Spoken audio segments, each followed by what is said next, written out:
Dragon Ball Super Episode 2 is in the books, folks, and I'm very excited to talk about it.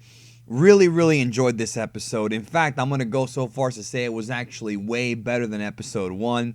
As we expected, this episode really was truly about Vegeta. The official episode name was Onward to the Promised Resort, Vegeta Goes on a Family Trip, and that's pretty much what it was about, especially the first act of this episode. Vegeta, Bulma, and Trunks go out to this, resort-looking place, and it was just pure comedy. I mean, there was, they go shopping, and Vegeta is very irritated, doesn't really want to be there, just like we all expected, just like we all thought. And Trunks is there buying toys and clothes, and Bulma's like cuddling up against him, and he's all like, not really into it.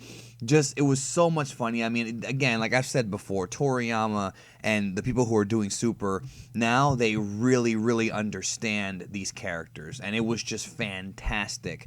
The highlight of the episode for me was when they went to go have dinner, and so they're feeding them this giant pig, like this roasted pig, and Vegeta, because they like to eat a lot, they're sitting there gobbling the food down, and it's just very comical. He's talking while he eats and all that, and then they bring out like a giant squid, and the squid ends up shooting squid ink all over Vegeta. He's covered black and he's pissed. That was the highlight of the episode for me.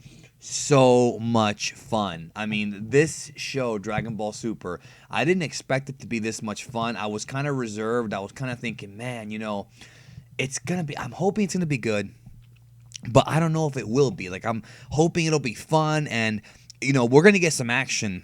We got some action in this episode. We're going to get a lot more as the show progresses, I'm sure. But this was just pure Dragon Ball comedy done the right way. Slapstick, over the top. So then what happens is Vegeta is in this concert, and this guy asks Vegeta to go on stage. Vegeta in the meantime is thinking to himself, I don't want to be here, I don't want to be here, I don't want to be here. So he leaves. And really, the point they were trying to get across to us is that Vegeta, and he says this in the episode, he doesn't want to be number 2. Even though at the end of the Buu saga, Vegeta pretty much accepted that Goku was number 1, and he gave him props and all that, which is one of the key moments of the Buu saga. Vegeta, as a man, just doesn't like being number 2. I don't think it's about Vegeta wanting to beat Goku or kill Goku. That's not really what I see this being about anymore. I think now it's more so that Vegeta just wants to surpass Goku, or at least be equal to Goku. That's the way I see it now. I don't think there's that much hatred there anymore at all, not even close. But I think Vegeta still strives to be the best he can be. And that's a very admirable quality. I mean, it really is. Now, second half of the episode, Beerus and Whis get their little story, which was fantastic. And basically, Beerus is having these visions. And if you've seen Battle of Gods, you know where this is going. Beerus is having these visions of this mysterious golden warrior. Ironically enough, that's not really how it comes out, but that's okay. And they go to this planet, and this planet is inhabited by these creatures that have 6 or 7 eyes. Very unique looking creatures. They're kind of like the Minions, from the Pixar movies, the Minions, but they're or is it DreamWorks? I don't know. But they have multiple eyes, kind of like Ewoks. And then there's one big warrior guy who's the big tough guy on the block, you know what I mean? And Beerus, of course, and we show up. And it's very funny because he's talking to him in this kind of, again, very Star Wars-esque. This Chewbacca-esque language, ho ho ho ho ho. And Whis is saying the same thing back to him. Beerus shows up, and so this thing transforms. So we have our first official transformation, new transformation of the show. This being, creature, whatever you want to call it, and it basically attacks Beerus, and Beerus blocks all of the shots with just one finger, which was awesome. And then this guy or whatever throws this fireball at Beerus, and Beerus once again blocks it very easily and puts his ass down for the TKO. Doesn't kill him, just puts him down for the TKO. And then the big punchline is that Beerus shoots a little tiny ki blast very slowly into the earth, not the planet Earth, but the earth, the soil, the ground. And it's a little tiny ki blast, comes down and goes into the ground very softly. Then the entire planet goes up in smoke. Boom! And it's this super long explosion, and Beerus and Whis are watching the explosion.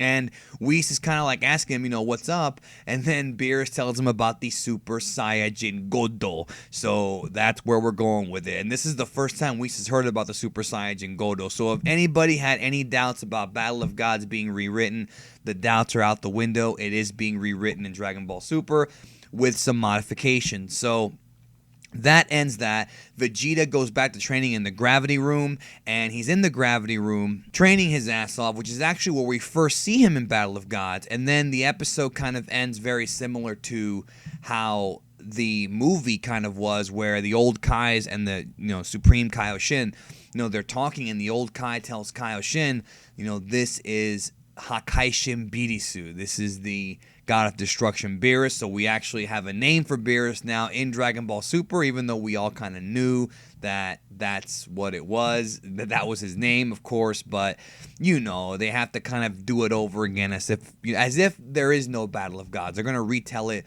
kind of as if it was a new thing. So great work by Sumitomo on this episode. Great score.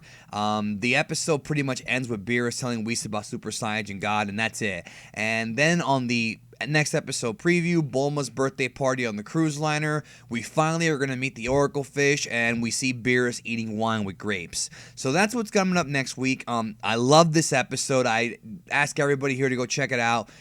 Subtitles are usually out the day before, or I'm sorry, the day after or the day of. So look for that online. Of course, my Twitter, twitter.com/EmperorBigD. I will have links to all this for you guys.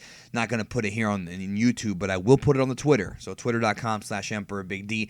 Watch this episode, especially if you're a Vegeta fan. And if you're somebody out there who has kids or has had to babysit kids or is with a wife and a kid and you're just not in the mood, you're going to relate to this episode. It was so much fun. I had such a blast. The first half of this episode was some of the funniest writing of the entire Dragon Ball saga, start to finish. I'm so happy that Dragon Ball Super is here. I know that people can be critical, and there are contradictions, but I'm very happy with the way the show's going right now. Just so much fun. It's just, I look forward to watching this every Saturday night. Oh, and one more thing I forgot to mention. There was an awesome scene where Bulma's driving this plane, and it's also like a submarine, and it goes underwater, and Vegeta gets like a squid in his face, and then they go through these trees, and then there's these two fruits hanging off Vegeta's hair. And for those who don't know, those two fruits are basically the pun for Dodoria and Zabon, which are basically two melons in Japan, two kinds of fruit in Japan, Dodoria and Zabon. So that was a nice little touch, nice little pun joke there. Loved it. Good stuff, man. Anyways, thanks again, guys. Leave a comment below. Let me know your thoughts on Dragon Ball Super Episode 2, and I will catch your ass down the road.